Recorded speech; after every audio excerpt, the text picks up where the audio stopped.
నమస్తే, welcome to red TV. నేను వంశీ. కర్ణాటకలో ఒక దారుణం జరిగింది. కన్న తండ్రే కన్న కూతురిని గొంతు నిమిలి మరి చంపేశాడు. మరి ఎందుకు ఆ కూతురు ఏం పాపం చేసింది? ఆ కూతురుని ఎందుకు చంపేశాడు ఆ కన్న తండ్రి?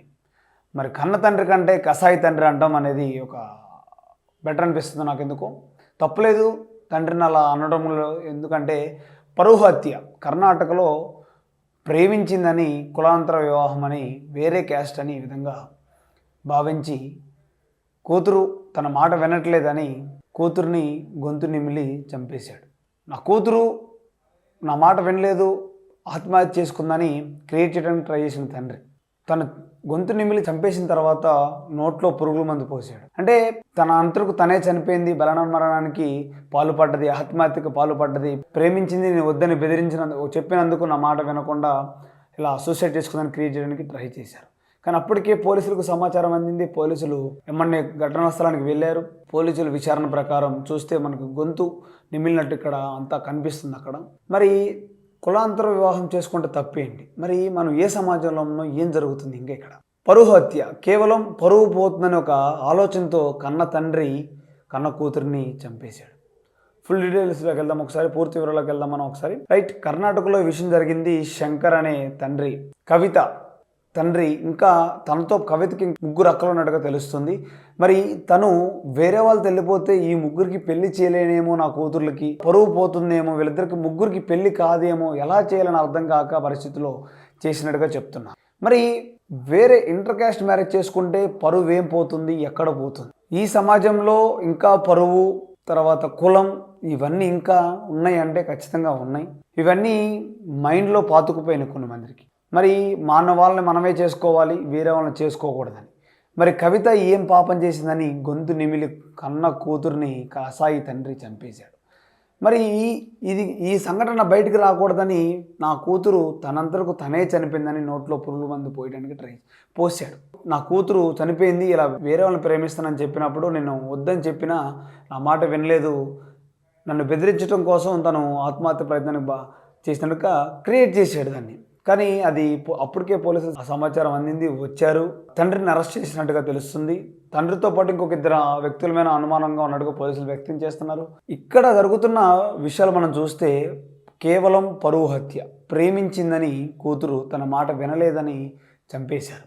సరే, మా ప్రతినిధుల్లో ఒకసారి మాట్లాడే ప్రయత్నిద్దాం ఆదిత్యతో. మనం కన్న తండ్రి ఎందుకు చంపేశాడు అడిగే ప్రయత్నం ఒకసారి.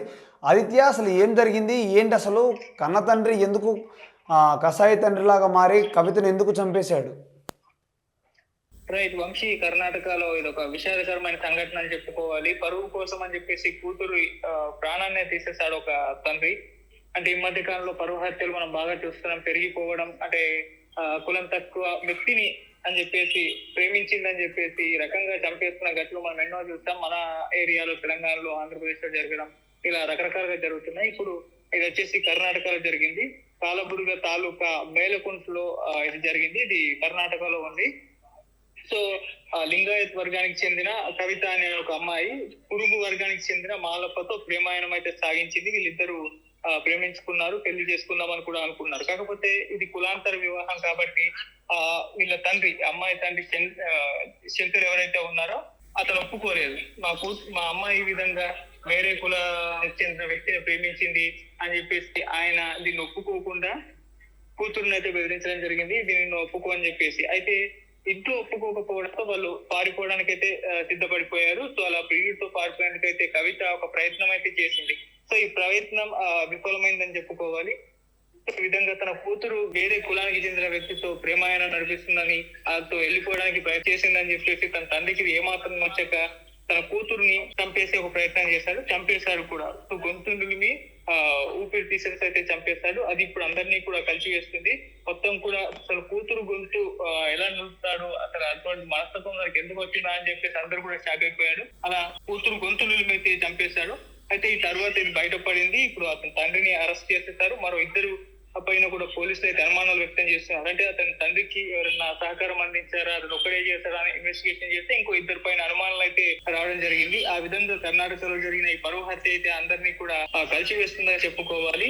సో ఈ విధంగా ప్రేమ వివాహాలు పెద్దలు ఒప్పుకోకపోవడం, అంటే కులాలు వేరువేరు కావడంతో ఇటువంటి ఘటనలు అయితే చాలా అయితే జరుగుతూ వస్తున్నాయి. సో ఇప్పుడు కర్ణాటకలో జరిగిన ఘటన కూడా ఇదే. ఈ విధంగా వేరే కులానికి చెందిన వ్యక్తుల్ని ప్రేమించడం వలన ఇటువంటి పరువు హత్యలు అయితే జరుగుతూ ఉన్నాయి. సో ఇప్పుడు శంకర్ చేసింది కూడా అదే, తన కూతురును అయితే ఈ విధంగా చంపేయడం జరిగింది. సో గొంతులు అయితే చంపేశారు. అయితే దీన్ని నోట్లో విషం పోసి మరణంగా అయితే చిత్రీకరించే ప్రయత్నం చేశారు. అంటే ఇది మర్డర్ కాదు, కేవలం సూసైడ్ అన్న ఒక ధోరణిలో దీన్ని తీసుకెళ్లే ప్రయత్నం చేశాడు. ఆ విధంగా పోలీసులు మ్యాల్ట్రీట్ చేసే ప్రయత్నం చేశాడు.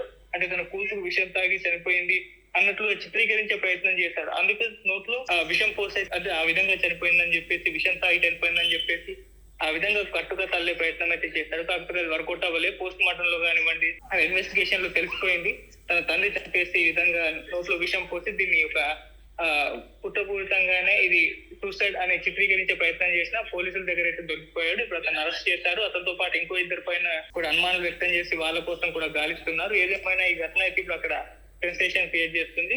సో ఈ మధ్య పరువు హత్యలు పెరిగిపోవడం, మరి ఇప్పటికీ ఒక జనరేషన్ చేంజ్ అయిపోతుంది, టెక్నాలజీ పెరుగుతుంది. అటువంటి టైంలో కూడా ఈ పరువు హత్యలు ఏంటి అని చెప్పేసి చాలా మంది నెటిజన్స్ షాక్ అవుతున్నారు.